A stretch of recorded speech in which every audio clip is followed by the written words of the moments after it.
Welcome again students. Plus two physics करने जा रहे हैं हम लोग।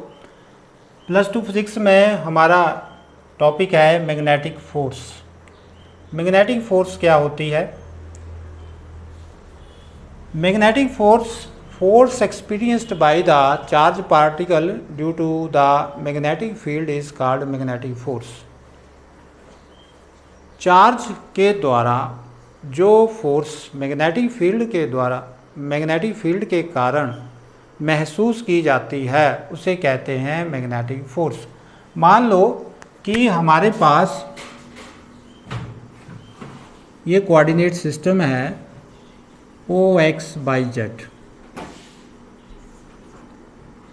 बाई जेड और इसमें magnetic field B vector by axis की ओर लगी हुई है और हम लोगों ने चार्ज पार्टिकल को अलोंग एक्स एक्सिस मूव करवाना है विद वेलोसिटी B वेक्टर।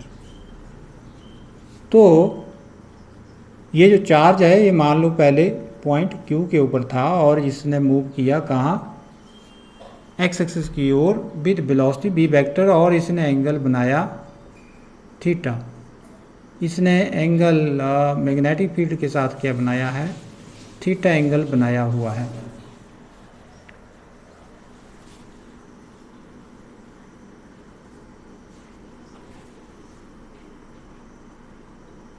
ऐसे इस साइड को। तो अगर मैग्नेटिक फील्ड के साथ इसने एंगल थीटा बनाया हुआ है किसने, वेलोसिटी वेक्टर ने, तो मैग्नेटिक फोर्स जो है वो जेड एक्सिस की ओर की अलोंग, अभी पूरा नहीं होगा, जेड एक्सिस के अलोंग ये महसूस करेगा। मैग्नेटिक फोर्स कहाँ को महसूस करेगा, जेड एक्सिस की ओर।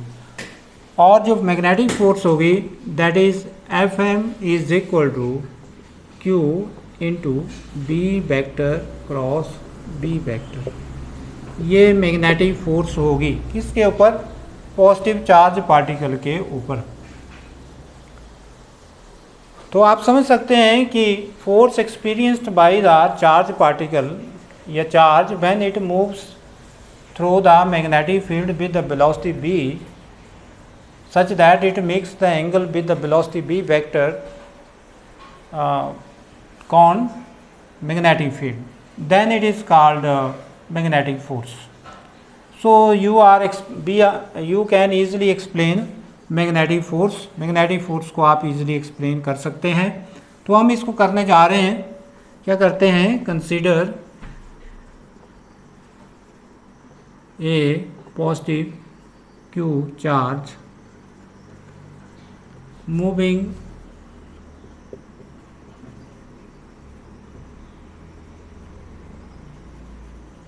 with velocity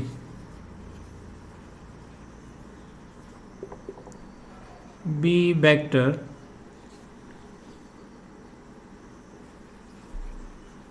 along x axis such that it makes angle theta with the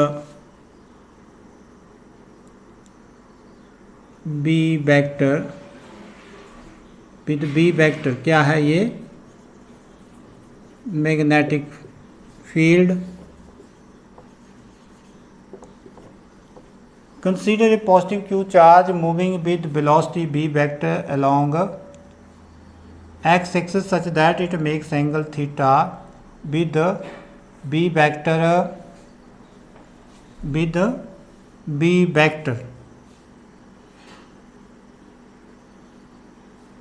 B vector अब डायरेक्टेड किसके अलोंग है, डायरेक्टेड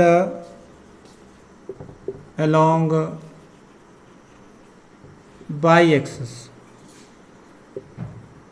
देन फोर्स एक्सपीरियंस्ड, अब फोर्स क्या एक्सपीरियंस करेगा, then force experienced by positive Q charge is, कितनी force होगी, that is Fm is equal to Q into B vector cross B vector. तो ये क्या हुई, ये मैग्नेटिक फोर्स हुई। अगर इसको मैग्नीट्यूड में लिखें तो F M is equal to Q B sine theta. Now अब क्या है कि B vector that makes angle theta with Y axis. अब ये एंगल, अगर ये वेलोसिटी वेक्टर पूरा का पूरा एक्स एक्सिस की ओर डायरेक्टेड हो जाता है, तो उस केस में बी वेक्टर और मैग्नेटिक फील्ड वेक्टर के बीच में एंगल हमारा 90 डिग्री हो जाएगा, और उस केस में हमारी मैग्नेटिक फोर्स मैक्सिमम होगी। तो हम ये कह सकते हैं कि डायरेक्शंस की बात की जाए तो डायरेक्शन कहाँ से पता लगेगी, डायरेक्शंस लगेगी right hand cork screw rule कि अगर ये वेलोसिटी वेक्टर है, ये बी वेक्टर है, और हम स्क्रू को in the direction of B cross B ऐसे रोटेट कर रहे हैं, तो ऐसे रोटेट करेंगे। अगर हम इसको, जैसे ये डायरेक्शन होगी ऐसे रोटेट, अगर इसको हम ऐसे रोटेट कर रहे हैं तो ये ऊपर को जा रहा है, और अगर हम इस कॉर्क स्क्रू को नीचे को ऐसे रोटेट कर रहे हैं यहाँ से ऐसे, तो ये मैग्नेटिक फोर्स नीचे को आ रही है। तो इस ढंग से हम ये कह सकते हैं कि magnetic force direction of magnetic force is given by right hand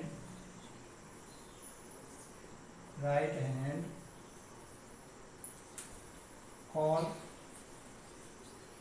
screw rule।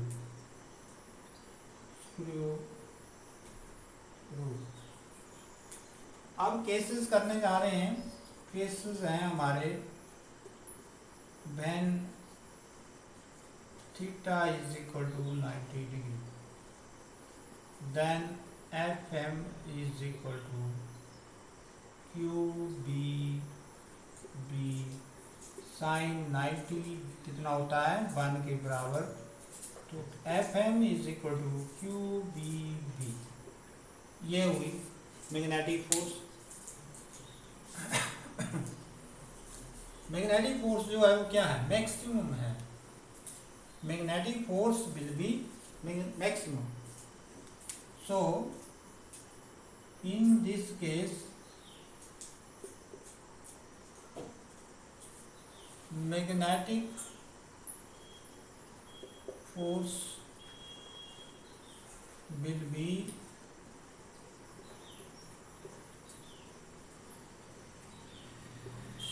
Maximum.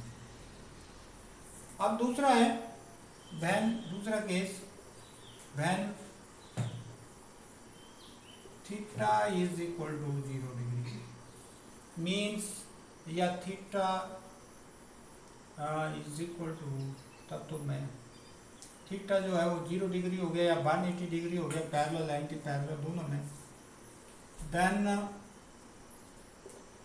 Magnetic force F M Q B sine 0 that will 0. Magnetic force will be 0 if positive charge particles moves in a direction parallel to the direction of the magnetic force magnetic field. अगर charge particle ऐसे move करे कि वो magnetic field ऐसे हो और उसका velocity vector ऐसे हो, तो फिर जो फोर्स एक्सपीरियंस करेगा वो 0 फोर्स एक्सपीरियंस करेगा। कौन, charge particle, means magnetic force will B 0। अब बात करते हैं हम लोग मैग्नेटिक फील्ड की, कि यहाँ से मैग्नेटिक फील्ड की क्या डेफिनेशन आ रही है। तो अगर हम गौर से देखें, मैग्नेटिक SI यूनिट ऑफ या डेफिनेशन ऑफ मैग्नेटिक फील्ड। तो क्योंकि हमारे पास F is equal to B Q B, sine theta है और थीटा जो है वो 90 डिग्री है, और बी क्यू बी हमारे पास F है। अब देखो b किसके बराबर आया, b आया F अपॉन क्यू बी, इसके बराबर आ रहा है। अगर हम लोग if F is equal to 1 newton रख दें और Q हम 1 कूलम रख दें और velocity 1, you can say that 1 metre per second से रखते हैं, देन b क्या हो गया, b हो गया हमारा 1 Newton per coulomb per metre second square. तो यहाँ से हम लोग मैग्नेटिक फील्ड को डिफाइन कर सकते हैं कि मैग्नेटिक फील्ड क्या हुई।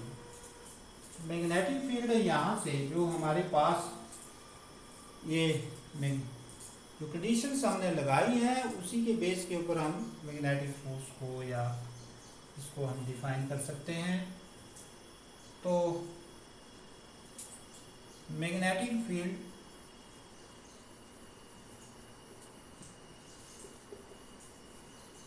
may be defined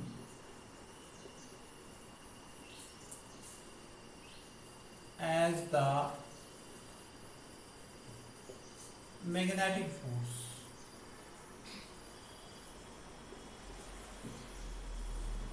may be defined as the magnetic force of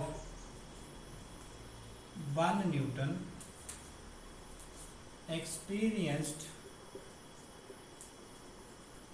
by, किसके द्वारा महसूस की गई, by 1 coulomb of charge when it moves perpendicular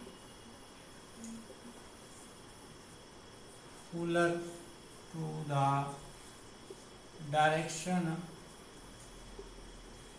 of magnetic field with a velocity of 1 metre per second square. तो यहाँ से आप लोग मैग्नेटिक फील्ड को भी डिफाइन कर सकते हैं कि मैग्नेटिक फील्ड क्या हुई। मैग्नेटिक फील्ड में be defined as the magnetic force of कितनी 1 न्यूटन की एक्सपीरियंस्ड बाय इसमें 1 coulomb of charge when it moves perpendicular. आप देखो अब हमने कंडीशन चेंज कर दी कि ये थीटा क्या हो जाएगा 90 डिग्री हो जाएगा, तभी साइन 90 क्या होगा 1 होगा। तो इस केस में ये क्या हो गया 90 डिग्री। व्हेन इट मूव्स, अब ये बी कहाँ चला गया है एक्स एक्सिस के along, when it moves perpendicular to the direction of magnetic field with a velocity of 1 metre per second square. तो इस ढंग से आप लोग ये कह सकते हैं कि हम मैग्नेटिक फील्ड को भी डिफाइन कर सकते हैं। और इसके जो यूनिट हैं SI unit of magnetic field is Tesla denoted by T। so 1 Tesla, देखो अब 1 टेस्ला किसके बराबर हुआ, 1 टेस्ला हुआ 1 न्यूटन पर कूलम पर, ये ऊपर जाके प्लस हो जाएगा, प्लस होगा per metre, newton per coulomb per metre second square. ये ये हुआ टेस्ला। तो यहाँ से आप डिफाइन भी कर सकते हैं कि magnetic field is said to be 1 tesla. Magnetic field में भी डिफाइन है मैग्नेटिक फील्ड। अब टेस्ला को डिफाइन करना है तो यहाँ से किया जा सकता है। तो आप लिख सकते हैं इसको भी कि magnetic field is said to be 1 Tesla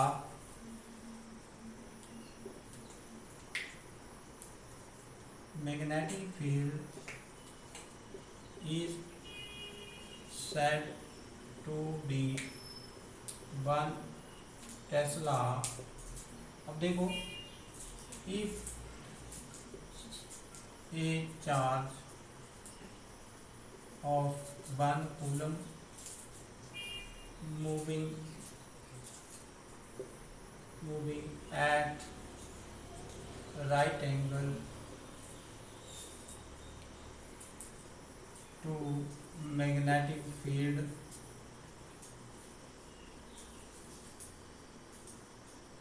experienced the force of right angle to the magnetic field, या और लिखना था with velocity कितना, with the velocity 1 meter per second square experienced the force of कितना 1 newton. Magnetic field is said to be 1 tesla if a charge of 1 coulomb. 1 coulomb का charge moving at right angle to magnetic field with velocity of 1 metre per second square experience the force of 1 newton. तब हम क्या कहेंगे कि magnetic field क्या है, 1 Tesla है। अब इसके डायमेंशंस की बात कर लेते हैं। डायमेंशंस ऑफ मैग्नेटिक फील्ड या बी की, तो देखो डायमेंशंस की बात की जाए तो देखो यहाँ पे mL/t-2 यहाँ, और ये a/t-1 यहाँ, और ये l-1 यहाँ, और ये t²। अब हम इसको कंबाइन करेंगे mL/t-2 a-1 t-1 l-1 t²। तो यहाँ अगर आप देखें तो m तो m है, l यहाँ 0 हो गया, l यहाँ क्या हो गया 0, और t भी 0 हो रहा है,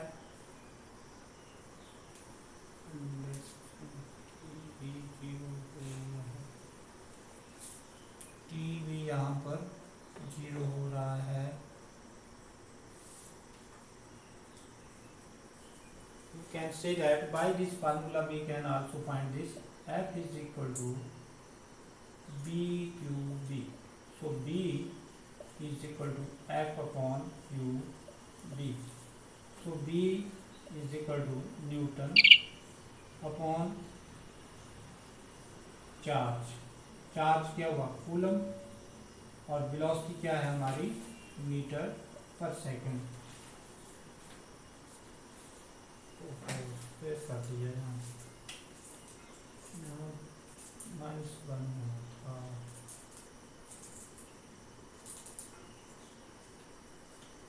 metre per second,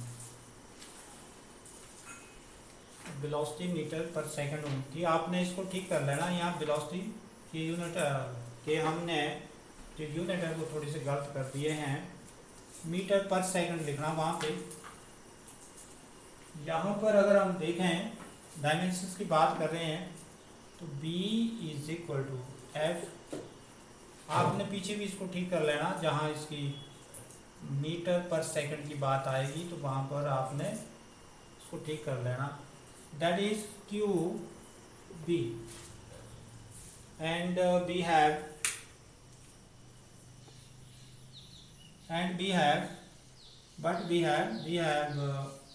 Newton and here is Q. Q is coulomb and velocity is metre per second. तो यहाँ पर अब बात कर रहे हैं डायमेंशंस की। तो देखो डायमेंशंस, यहाँ आपने ब्रैकेटें नहीं लगानी है क्योंकि ब्रैकेटें लगती हैं डायमेंशंस में। तो यहाँ अगर आप ध्यान से देखें तो इसके फोर्स के यूनिट होते हैं mL/T-2 और चार्ज के यूनिट होते हैं ना, चार्ज फोर्स के डायमेंशंस होते हैं mL/T-2 और चार्ज के डायमेंशंस होते हैं AT और मीटर के डायमेंशंस होते हैं L और इसके T-1। तो यहाँ अगर आप देखें तो B is equal to mL/T-2 A-1 T-1, ऊपर पावर चलेगी इसकी तो A-1 हुआ, T-1 हुआ और यहाँ पर L-1 और ये T। अब देखो यहाँ पर B क्या हुआ, यहाँ M2M है और L यहाँ 0 हो गया। अब T देखें तो यहाँ ये T कैंसिल हो गया आपस में, तो यहाँ पर आ T-2 और यहाँ क्या रहा A-1। ये डायमेंशंस आए आपके किसके, मैग्नेटिक फील्ड के। तो इस ढंग से आपने ये मैग्नेटिक फोर्स करनी है। इसमें थोड़ा सा आपने देख लेना पीछे कहीं जहाँ भी मैंने वेलोसिटी के अगर वहाँ अगर मैंने मीटर पर सेकंड स्क्वायर लिख दिया है तो वो मिसअंडरस्टैंडिंग है, वहाँ पर मीटर पर सेकंड होगा। आपने इस चीज़ को नोट कर लेना, वहाँ पर भी कहीं पर भी अगर ये होगा तो। अब नेक्स्ट है हमारा लॉरेंज फोर्स। नेक्स्ट जो हम करने जा रहे हैं that is Lorentz force. Lorentz scientist का नाम है। उसने क्या किया, उसने बोला कि अगर किसी चार्ज को या चार्ज को हम लोग दोनों फील्ड में मूव करवाते हैं, इलेक्ट्रिक फील्ड में और मैग्नेटिक फील्ड में, तो वो चार्ज इलेक्ट्रिक फील्ड के कारण भी और मैग्नेटिक फील्ड के कारण भी फोर्स एक्सपीरियंस करता है और जो टोटल फोर्स होती है that is the Lorentz force. तो our article is Lorentz force. According to Lorentz, if a charge positive Q moves through electric field E vector and magnetic